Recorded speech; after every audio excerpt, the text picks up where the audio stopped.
10 Mysterious Time Travelers with Convincing Stories. Number 10. A 20th century doctor finds himself in the 1800s. In 1935, Dr. E. G. Moon was leaving the residence of one of his patients in Kent, England when he realized his car was not where he had left it. Both the driveway and the road seemed a lot rougher than he remembered. Dr. Moon spotted a man walking by the house, and he realized that the man was wearing several capes and carrying a long-barreled gun. From a different time. Dr. Moon turned to go back to the house, but as he did, he saw that the driveway was paved again, and his car was once again parked in it. He turned back towards the road to look for the man, but he had vanished.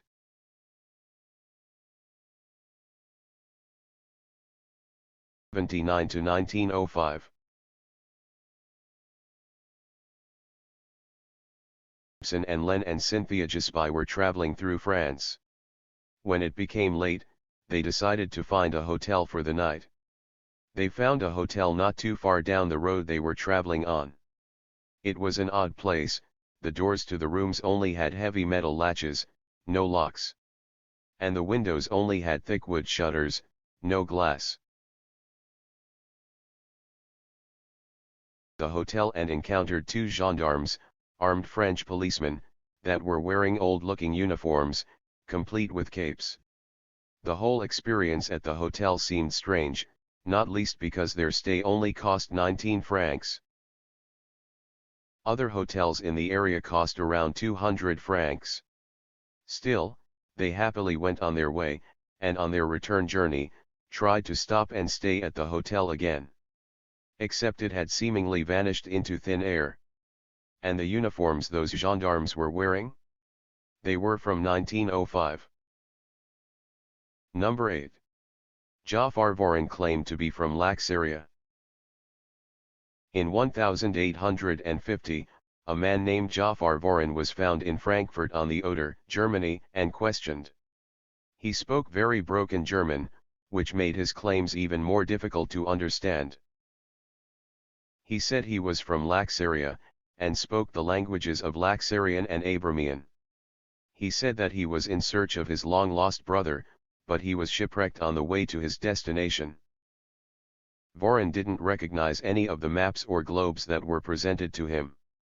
He claimed that the world as he knew it had 5 sections: Sacria, Ufler, Usler, Ausler, and Upler. In the Yearbook of Facts in Science and Art, John Timms reports that Vorin was taken to Berlin to be questioned and studied. There's no doubt that Vorin existed. The question is, was he crazy? Or was he from a very distant future? Number 7. The Man from Tord. In 1954, a man trying to get through customs at Haneda Airport in Tokyo, Japan, had a bit of trouble with the customs agents. It wasn't because he forgot to declare something on his customs form. It was because he claimed to be from a country that didn't exist, and he had a passport and stamps to prove it. His passport was from a country named Tord, which he claimed was in between Spain and France. When customs officials pulled out a map and asked him if he meant Andorra, he became angry. He said that yes, the location was right, but Tord had existed for at least 1,000 years. He had never heard of Andorra. He was given a hotel room for the night while the police tried to figure out what was going on. Even though there were armed guards posted outside his room, the man had vanished by the next morning. His passport, which had been stored in the security office at the airport, was also gone. Officials never figured out the mystery of the man from Tord. Number 6. A policeman travels to the 1950s from 1996. In 1996, a man and his wife were shopping in London. His wife went into a bookshop while he took off for a CD store down the street. As he walked away from the bookstore, he noticed that everything was suddenly quiet. Then, a van that looked like it was from the 1950s honked and swerved around him. Somehow, he was standing in the middle of the street, and stranger than that, everyone around him was dressed in 50s style clothing. Confused, he tried to go back to the bookstore, but it wasn't there. In its place was a women's clothing shop named Cripps. So he went into the clothing shop, but as soon as he did, it was a bookstore again. He was back in 1996, but couldn't figure out what happened to him, until he learned that Cripps hadn't existed since the 1950s. Number 5. Charlotte Warburton travels through time without even realizing it. In 1968, Charlotte Warburton entered a cafe she had never seen before. Nothing seemed amiss, but when she tried to go back a few days later, it had vanished. Charlotte later learned that there was, in fact, a cafe in that spot many years ago. It had been replaced by a supermarket long before Charlotte claims to have walked in and visited it. Number 4. The Green Children of Woolpit. In the 12th century, a young boy and girl were found alone in Woolpit, England. They didn't speak English, or any other identifiable language, for that matter, and their skin was green. Yes, green. They were taken in by a local villager, and though the boy died soon after, the girl survived and eventually learned to speak English. Finally, she was able to tell someone where she came from. She said that she had come from a dark, underground place called St. Martin's Land and that she and her brother were taking care of their father's sheep one day when they found a cave. They went into the cave, and after walking for what felt like a very long time, they emerged in Woolpit. Maybe it's just a folk tale. Or maybe they came from the future. After all, their story does sound suspiciously like a time slip. Unfortunately for them, they were never able to get back to where or when they came from. Number 3. Journalist experiences air raid 11 years before it occurs. Journalist J. Bernard Hutton and photographer Joachim Brandt were sent by a German newspaper to do a story on the Hamburg shipyard in 1932. It was an uneventful visit until the bombs began raining down. Hutton and Brandt realized they were caught in the middle of an air raid and hightailed it out of there, but not before snapping some photographs. When they got back to the center of Hamburg, no one believed their story. They developed the photos they took, intending to prove to everyone that they weren't crazy. In fact, they proved the opposite. The photos showed no signs of an air raid. 11 years later, Hutton was living in London when he opened up a newspaper and probably nearly spit his coffee across his desk. There was a story about Operation Gemara, an air raid on Hamburg.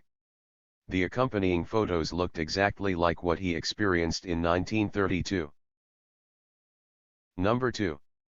Pilot sees a futuristic plane. Air Marshal Sir Robert Victor Goddard was sent to inspect an abandoned airfield in Edinburgh in 1935. It was dilapidated, which he made note of.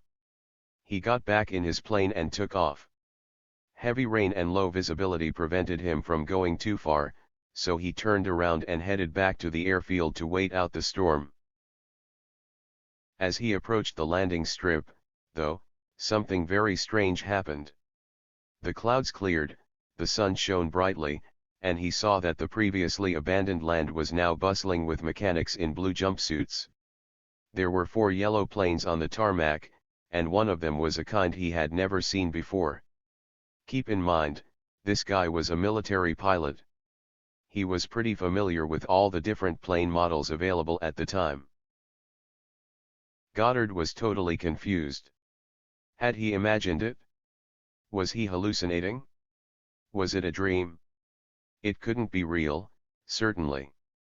But 4 years later, he was sent back to the airfield.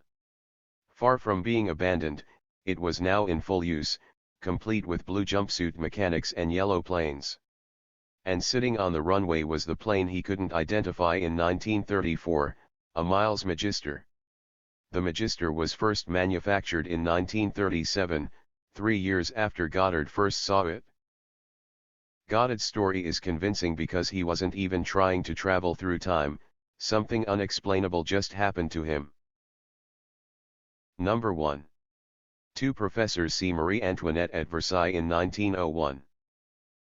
In 1901, two professors from St. Hugh's College in Oxford, England, went to visit the Palace of Versailles. Versailles was, of course, the French royal home until the monarchy was abolished in 1792. Marie Antoinette, one of the last royals to live there, was executed in 1793. So on that day in 1901, when Professors Anne Moberly and Eleanor Jourdain were walking the grounds of the palace, it's pretty safe to say that they did not expect to see Marie Antoinette in the flesh, just chillin' on a stool outside the Petit Trianon, a private retreat built for Antoinette by her hubby Louis XVI. And yet, there she was, sitting and sketching and completely oblivious to the fact that two women were gaping at her and all the other people in 1780s period attire, that had appeared just as suddenly as Antoinette, and wondering what the hell had happened to them. Antoinette and everyone else disappeared when a tour guide approached Moberly and Jourdain. Together, they wrote a book, an adventure, about their experience, and the story gained notoriety because of how grounded it seemed. These were two highly educated and well-respected women, they wouldn't just make up a story like that. So what was it, then? Did they actually travel through time? It's one of the most thoroughly reported, compelling, and famous time travel stories that can't be explained. Thank you for watching. Like and subscribe.